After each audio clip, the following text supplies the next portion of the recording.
Why the duck? Who the duck? And why the ducking duck? अगर आप लोग ये सोच रहे हैं कि मैं इतनी गालियां क्यों दे रहा हूं, क्योंकि मैंने अभी भी देखी द बास्टर्ड्स ऑफ बॉलीवुड। क्या मजा आता है बोलने में। और उस शो में है इतनी गालियां कि यार आई मीन हम दोस्त भी आपस में बातचीत करते हैं, लेकिन इतनी गालियां, पैन चोर। तो अगर आप लोग ये सोच रहे हैं कि वीकेंड पे आप लोग अपनी फैमिली के साथ, परिवार के साथ बैठकर ये शो देखेंगे, ये गलती मत करना। क्योंकि भाई इस शो में, जैसा मैंने कहा, इतने अच्छे अच्छे शब्द इतनी बार सुनने को मिलेंगे। एनीवे, शो कैसा है चलिए उसके बारे में बात करते हैं। शो की शुरुआत तो बहुत अच्छी होती है, एक सेल्फ डेप्रिकेटिंग ह्यूमर, यानी कि अपने ऊपर ही, बॉलीवुड के ऊपर एक बहुत अच्छी तरीके से मजाक बनाया हुआ है। इनफैक्ट शो के दूसरे एपिसोड में करण जौहर जब लिफ्ट से नीचे, दूसरे या तीसरे एपिसोड में करण जौहर लिफ्ट से नीचे उतर रहे होते हैं और वो हमारे हीरो से कहते हैं कि don't mess with the movie mafia. यानी कि पिछले 4-5 सालों से ये जो नैरेटिव चल रहा है बॉलीवुड के बारे में, इन्होंने ना ही सिर्फ ये बताया कि उन्हें ऑब्वियसली इसके बारे में पता है, पर उसके बारे में मजाक भी बनाया है। It's quite funny. और हां, एपिसोड 1 के एंड में समीर वानखेड़े जैसा दिखने वाला एक character, I swear on God, पता नहीं कहां से वो लोग उसको ढूंढ कर लाए हैं, वो आता है और एक एक्टर को अरेस्ट करता है फॉर ड्रग्स। की जो कहानी है वो एक्चुअली एक लव स्टोरी है जो बॉलीवुड के बैकग्राउंड को लेकर आगे बढ़ती है। लेकिन प्रॉब्लम क्या है इसके स्क्रीन प्ले में, और एक नहीं, बहुत सारी प्रॉब्लम्स हैं।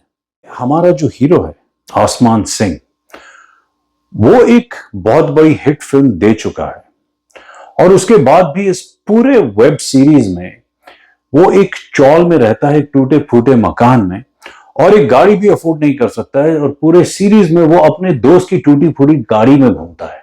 फिल्म की जो कास्ट है उसमें जो स्पेशल अपीयरेंसेस हैं, आई मीन उसमें आपने ट्रेलर में देखा ही होगा, रणवीर सिंह, रणबीर कपूर, सलमान खान, आमिर खान, राजा मौली, राजकुमार राव, दिशा पटानी, और बहुत सारे एक्टर्स, एस्टैब्लिश्ड एक्टर्स हैं। तो कहानी जो है ये लव स्टोरी है, लेकिन क्योंकि आपको लगता है कि ये बॉलीवुड के बारे में बहुत कुछ बताएगी, लेकिन कहानी जो है ये लव स्टोरी को आगे बढ़ाते बढ़ाते सिर्फ 2 प्रोड्यूसर्स के बारे में रह जाती है, एक करण जौहर और दूसरे सोडा वाला, जो कि मनीष चौधरी ने बहुत अच्छे से प्ले किया है। तो ना तो ये बॉलीवुड के अंदर की कहानी रहती है, और ना ही ये एक प्रॉपर लव स्टोरी रह पाती है, बिकॉज ये दोनों कहानियों को आगे लेकर चलने की कोशिश करती है। एक स्पेशल अपीयरेंस को मैं जरूर मेंशन करना चाहूंगा, वो है इमरान हाशमी। उन्हें जिस तरह से इसमें यूज किया गया है, उनकी जो एंट्री है और उन्होंने जिस तरह से किया, आई थिंक वो सच में आपको बहुत हंसा देता है, and it's done very very well. तो चलिए एक्टिंग की बात करते हैं। राघव जुयाल, बॉबी देओल, मनोज पावा, ये 3 एक्चुअली इसके पिलर्स हैं। Bobby Deol of course, I mean उनको देखकर स्क्रीन पर you can not take your eyes off him. उनका मैग्नेटिज्म और जिस तरह से उन्होंने इस कैरेक्टर को पोर्ट्रे किया, it is phenomenal. Manoj Pahwa of course, वो इतने सीजन्ड एक्टर हैं, और उनका एक एक इमोशन, एक एक सीन उन्होंने जिस तरह से पोर्ट्रे किया, it is fantastic. But the surprise package वो है Raghav Juyal. I mean that guy is unreal. एक सीन है जहां पर वो इमरान हाशमी को ये बता रहे हैं कि मैं उनका कितना बड़ा फैन हूं, और वो जिस तरह से, आई मीन जिसने भी वो सीन लिखा है और जिस तरह से राघव जुयाल ने इसको पोर्ट्रे किया है, इट इज फैंटास्टिक। वो सीन एक्चुअली आपको इतना हंसाता है। उसके बाद उन्होंने जो कैरेक्टर प्ले किया है वो है एक मुस्लिम लड़के का। तो आप अगर किसी टिपिकल मुस्लिम एरिया में जाते हैं, आप देखेंगे कि उन्होंने जिस तरह से वो लैंग्वेज जो पकड़ी है, और जिस तरह की बॉडी लैंग्वेज जो उन्होंने पकड़ी है इस कैरेक्टर के लिए, वो actually it's really really commendable. इससे पहले कि मैं भूल जाऊं, एक जो कैरेक्टर है गफूर भाई यानी कि अरशद वारसी, उन्होंने भी इतना कमाल का काम किया। Of course he is a tremendous actor, लेकिन उनके कैरेक्टर के साथ एक टिपिकल बैकग्राउंड म्यूजिक, एक गाना बजता है बैकग्राउंड में, वो इतना फनी है क्योंकि वो जिस तरह से वो सीन्स उन्होंने किए हैं वो इतने रिडिकुलस हैं, लेकिन वो रिडिकुलस एक जानबूझ के किए गए। ऐसा नहीं कि वो उसे सीरियसली शूट कर रहे थे और वैसे क्रिंज बन गए, नहीं नहीं, उन्हें उसी तरह से शूट किया गया है। So very very intelligent humour, और ऑफ कोर्स उसे जिस तरह से अरशद वारसी ने निभाया, that is absolutely amazing.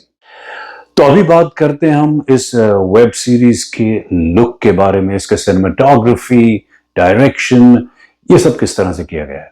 Of course I mean cinematography, जो ओवरऑल लुक है इस वेब शो की, I mean this is a very very high budget production, और वो दिखता है, इसमें पैसा बहुत लगा है। और मतलब कि camera work, the glossiness, the larger than life appeal बहुत जबरदस्त है। डायरेक्शन की बात करें तो आर्यन खान की ये पहली वेब सीरीज है, और पहली वेब सीरीज में आप जब डायरेक्ट करते हैं, it is harder than being an actor, because खासकर जब आपके टीम में, यानी कि आपके अंडर शाहरुख खान, बॉबी देओल, सलमान खान, रणबीर कपूर, रणवीर सिंह, इन सबको आपको डायरेक्ट करना है। भले एक एक सीन हो, लेकिन इनको आपको डायरेक्ट करना है। उस हिसाब से उन्होंने बहुत जबरदस्त काम किया है, because the director is the captain of the ship. Performances जो उन्होंने निकाली हैं सब लोगों से, वो भी बहुत अच्छी हैं। Definitely it is a very very confident debut. तो फिर प्रॉब्लम क्या है? याद है मैंने आपको कहा था कि इसमें कुछ प्रॉब्लम्स हैं। प्रॉब्लम है इसकी स्टोरी, इसका स्क्रीन प्ले और इसका एंड। अबे कौन लिख रहा है यार ऐसी कहानियां? कौन लिख रहा है इसका एंड? पैंट चोर, आई मीन ऑनेस्टली एंड देखकर मैं, मतलब आई वाज लाइक, ये कैसे सोचा, कैसे ये एंड? और इसकी स्टोरी में शुरुआत, आप जब अच्छी एक्टिंग, अच्छी कॉमेडी, ये सारी चीजें जो हैं, ये आपको एक हद तक आपकी स्टोरी को कंट्रीब्यूट कर सकती हैं, लेकिन अगर आपकी स्टोरी में कमजोरियां होंगी तो ये सारी चीजें उसे नहीं बचा पाएंगी। स्टोरी जो है, कहीं ना कहीं आपको लगता है कि ये बॉलीवुड की जो इनर वर्किंग्स हैं उसके बारे में आपको बताएगी, ऐसा नहीं कर पाती है। ना ही ये एक लव स्टोरी है पूरी तरह से, तो आप उन कैरेक्टर्स के प्यार के साथ, उनके लव के साथ जुड़ नहीं पाते हैं। जैसे सैयारा में आप उनके लव स्टोरी के साथ आप जुड़ गए थे, तो कहीं ना कहीं ये एक सुपरफिशियल, यानी कि ऊपर के लेवल पर ही ऑपरेट करती है। ना ही ये बॉलीवुड के बारे में पूरी तरह से बता पाती है, और ना ही ये आपको एक लव स्टोरी प्रॉपर्ली आपको एक्सपीरियंस करवा पाती है। हैविंग सेड दैट, इसमें जो बॉलीवुड को दिखाया गया है, ये वो बॉलीवुड है जिसका पिछले 5 या 6 सालों से बहुत स्ट्रॉन्ग नैरेटिव चल रहा है कि बॉलीवुड ऐसा है, नेपोटिज्म है, ये है, वो है। इनफैक्ट एक बहुत अच्छा सीन भी है, कुछ साल पहले अनन्या पांडे और सिद्धांत का एक इंटरव्यू था, जहां सिद्धांत ने कहा था कि जहां इन लोगों के सपने खत्म होते हैं, वहां हम लोगों की स्ट्रगल शुरू होती है। वो सीन इस वेब सीरीज में है और बहुत अच्छे से उसे प्लेस किया गया है। लेकिन क्या आपको ये वेब सीरीज देखनी चाहिए? डेफिनेटली, क्योंकि एक बार तो आप इसे आराम से देख सकते हैं। इसका जो ग्रैंडर है, जो स्केल है, जो कैमियोज हैं इतने सारे लोगों की, क्यूरियोसिटी इतनी ज्यादा है, बस ज्यादा एक्सपेक्ट मत कीजिएगा और अपने परिवार के साथ मत देखिएगा। You have been warned. Alright friends, तो ये था मेरा review of the bastards of Bollywood. मेरे चैनल को देखते रहिए। देखने के बाद प्लीज, और अगर आप लोगों ने ऑलरेडी देख ली है, प्लीज कमेंट कीजिए, मुझे बताइए कि आप लोगों को मेरा रिव्यू कैसा लगा, और हम लोग मिलते हैं मेरे अगले वीडियो में। सी यू देन।